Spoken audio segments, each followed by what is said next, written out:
Comment gérer les demandes contradictoires des équipes métiers quand on fait une priorisation du backlog?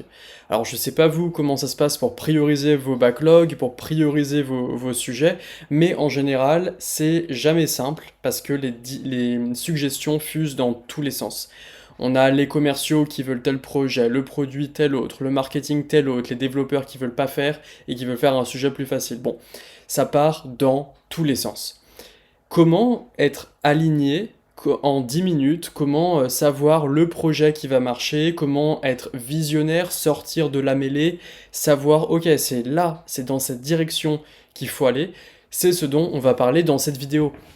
Moi, je m'appelle Damien et, j'ai accompagné plus de 10 entreprises dans la stratégie data, IT, produit.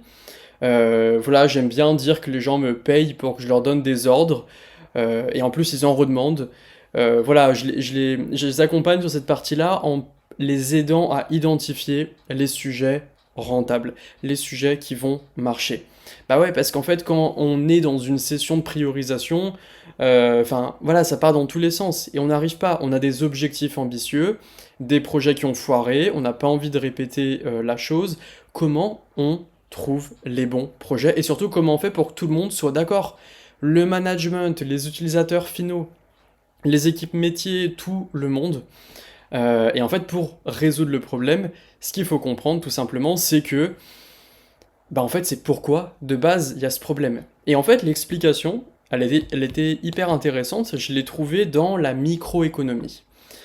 En fait, la microéconomie, donc c'est cette discipline qui étudie comment les gens interagissent entre eux, dans une relation commerciale principalement, où il y a une transaction. Et dans la microéconomie, ils expliquent qu'il y a un type de situation qui s'appelle le problème principal agent, qui fait en fait qu'une relation entre différentes parties ne fonctionne pas. Ce problème principal agent, il est simple, il explique qu'en gros, une relation entre des parties fonctionne uniquement si les objectifs sont les mêmes. Si tous les parties ont les mêmes, ou plutôt toutes les parties ont les mêmes objectifs. Or, en l'occurrence, en entreprise, qu'est-ce que c'est les objectifs? Autour de la table, là, en début de trimestre, quand vous priorisez, ou en début de projet, si par exemple vous êtes une agence, comment ça se passe? Euh, Justement là-dessus, j'en parlais avec une ESN qui est à Lyon, une agence qui s'appelle Exalt. Et en fait, ce qu'il me disait, c'est qu'aujourd'hui, c'est très compliqué d'aligner le management et les utilisateurs finaux. Et c'est normal. C'est quoi les objectifs de chacun? Le commercial, lui, ce qu'il veut, c'est des projets qui rapportent de gros chiffres. Normal, son salaire est commissionné dessus. Il a tout intérêt à faire des projets à gros chiffres. Le produit, par exemple, lui, ce qu'il veut, bah, souvent il va négocier une augmentation sur un projet qui a vraiment changé la donne, qui a eu un impact. Bon, lui, il va plutôt cibler des projets sûrs, des projets où il est certain que ça va marcher. Les développeurs, eux, en général, comment ils sont augmentés? Bah, voilà, moi j'étais ancien responsable IA de Joe, je vois bien, en fait, quand tu es dans le monde du développement, euh, en général, tu es perçu sur ta capacité à développer, à livrer en fait. Donc un développeur a tout intérêt à faire des projets faciles. Pareil, enfin pour le management, lui va plutôt vouloir des gros projets ou qui vont faire un peu le buzz, etc. Et en fait, on se rend vite compte que autour d'une table, les gens n'ont pas les mêmes priorités, n'ont pas les mêmes objectifs. Donc la microéconomie, elle est claire, elle nous dit quand les gens n'ont pas les mêmes objectifs, la relation n'est pas fonctionnelle. N'est pas fonctionnel, on va se retrouver à avoir des gens qui crient le plus fort, à voilà, avoir les arguments, les chiffres, etc. pour convaincre. Et en fait, on va arriver à une situation à la fin, à une moyenne qui ne satisfait personne. Un compromis moyen, mais qui plaît à personne. Alors la question, c'est comment est-ce qu'on peut transformer la situation pour arriver à un choix qui aligne tout le monde. Nous, en général, dans mes ateliers, on aligne à peu près les équipes en, allez, en 10-20 minutes. Et surtout, comment on choisit la bonne solution face à un problème business. Et bah, je me suis dit, moi, la question, c'est déjà de dire, en fait, tout simplement, qu'est-ce qui fait qu'un truc plaît, qu'est-ce qui fait qu'un truc marche quand on sort une feature, quand on sort un projet, quand on crée un outil en interne, qu'est-ce qui fait qu'il aura un effet waouh sur les gens? Et, et pour ça, je me suis dit, bah, en fait, je vais remonter à la source finalement de cette question et m'intéresser, bah, qu'est-ce que la psychologie nous dit? Qu'est-ce que les neurosciences nous dit? Qu'est-ce que le marketing nous dit?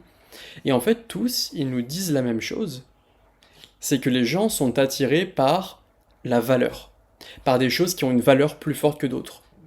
Regardez, vous, quand vous faites votre choix, quand vous avez fait un choix ou quand il y a un outil qui marche très bien et qui a un effet waouh, il y a un avant et un après, vous vous dites, waouh, enfin, moi en tout cas, je me dis, ouais, le produit, ouais, les gens, ils ont été des visionnaires. Ils ont créé quelque chose qui a changé la donne. Et ce truc qui change la donne, comment est-ce qu'on peut le concrétiser? Enfin, c'est quoi l'explication derrière? Les sciences, elles nous le disent, la valeur, c'est satisfaction fois importance. C'est satisfaire des besoins mieux que les alternatives. Plutôt satisfaire des besoins importants mieux que les alternatives. Donc, si vous satisfaites des besoins importants mieux que les alternatives, soit des clients, soit des équipes en interne, de fait, ça va marcher. Et l'avantage de ça, c'est que bah, en fait, les deux choses sont mesurables, satisfaction et importance. Alors qu'aujourd'hui, la priorisation, c'est quoi? En fait, c'est on est autour de la table, on négocie, ouais, mais en fait, c'est ça qui va marcher, non, mais c'est ça, les objectifs pas alignés, donc forcément, ça part dans tous les sens. Et surtout, le problème racine, c'est qu'en fait, on raisonne uniquement en estimation. Chacun pense que ça aura de l'impact. Chacun pense que ça va marcher. On pense. On ne sait pas, on pense. Normal. Comment on peut être d'accord sur des priorités quand chacun pense, en fait? La priorisation devient une négociation, devient un débat d'opinion. On pense. Bah, c'est normal, on peut pas être d'accord sur des opinions. Alors soyons d'accord sur des faits. Et, comme je vous le disais tout à l'heure, bah les faits c'est quoi? Satisfaction et importance. C'est ça qui crée de la valeur, c'est ça qui va attirer les gens. Et satisfaction et importance, les deux sont mesurables aujourd'hui, maintenant. Le client ou l'équipe interne, elle connaît ses besoins, ou en tout cas on peut l'aider à définir ses besoins. Personne ne peut nier, personne ne peut dire il n'y a pas de besoin ici. Les besoins c'est des faits. Ça c'est un besoin. Maintenant, c'est quelle est l'importance du besoin. Bon, parmi ces besoins, est-ce que c'est important ou non? Oui, non. Pareil, personne peut nier, personne peut dire le contraire, parce que c'est la personne qui dit oui, c'est important pour moi. Voilà, c'est pas une estimation, c'est un fait, c'est important pour moi, ça l'est pas. Et troisième aspect, satisfaction. Est-ce que ce besoin aujourd'hui est satisfait ou non? Ou plutôt, à quel niveau de satisfaction il est? Pareil, c'est factuel, c'est aujourd'hui, c'est le présent, c'est une certitude.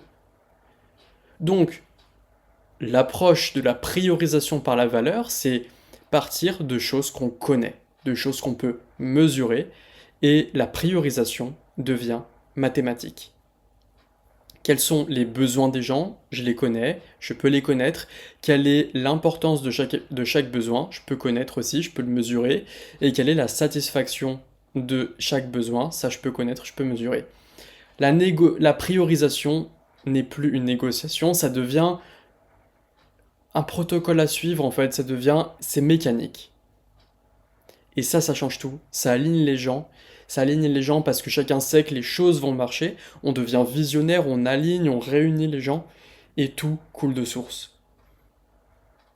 Si vous voulez justement mettre en place cette approche dans votre entreprise, comprendre, bah, ok, comment on fait, voilà, comment on peut aligner les équipes, parce que nous, c'est vraiment compliqué, les gens, ils sont pas d'accord, on a mis en place des process et ça n'a pas marché, ben oui, ils sont basés tous, sans doute, sur la même méthode, des estimations d'impact, je pense que ça va marcher.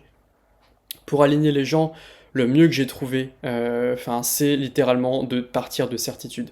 Je le vois à chaque fois, dans les entreprises que j'accompagne, on fait 3 ateliers, le premier c'est clarté, puis priorité, puis opportunité. Bah, dès la clarté, on a listé les besoins, les gens déjà prennent conscience et se disent, bah oui, en fait, c'était ça les besoins qu'on avait. Personne l'a vraiment mis en mots, quoi. Et c'est hyper puissant, du coup, parce que ça permet d'aligner les gens très très rapidement, et de manière assez factuelle, du coup, ça rassure aussi. Et si vous voulez justement, voilà, comprendre comment ça fonctionne et le mettre en place en entreprise, Moi, ce que je propose, c'est des conférences aussi en entreprise, pour donner un électrochoc aux équipes, montrer que c'est possible de faire autrement. En général, ça dure entre 1 heure et demie avec questions-réponses. J'ai les infos sur mon site, si vous voulez, en savoir plus, avec des avis aussi, des gens de l'audience quoi, qui ont suivi, pour voir si ça peut vous parler et si ça peut vous permettre de sortir de ces allers-retours, de ces mails où on perd des heures et où tout le monde est frustré. Là, on sort de la mêlée et on travaille avec des certitudes pour dénicher des opportunités cachées. À très vite dans le premier lien pour planifier une conférence chez vous si ça vous dit.